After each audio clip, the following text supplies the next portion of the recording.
नमस्कार मित्रांनो, माय success point मध्ये तुमचे स्वागत आहे। ही यादी ऑफिशियल नसून फक्त आणि फक्त तुमच्या माहितीसाठी बनवण्यात आलेली आहे। यामध्ये चुका असू शकतात। अशाच प्रकारच्या प्रत्येक जिल्ह्याच्या ग्राउंडच्या मार्कांची सॉर्टिंग लिस्ट तुम्हाला इथून पुढे मिळणार आहे। ग्राउंड झाल्यानंतर लेखी आणि ग्राउंडच्या मार्कांची सॉर्टिंग लिस्ट देखील तुम्हाला या YouTube चॅनलवर मिळणार आहेत।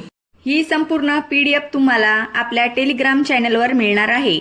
आपल्या टेलिग्राम चॅनलची लिंक डिस्क्रिप्शन मध्ये दिलेली आहे। आपल्या चॅनलला सबस्क्राइब करा, व्हिडिओला लाईक करा आणि तुमच्या मित्रांसोबत शेअर करा। धन्यवाद।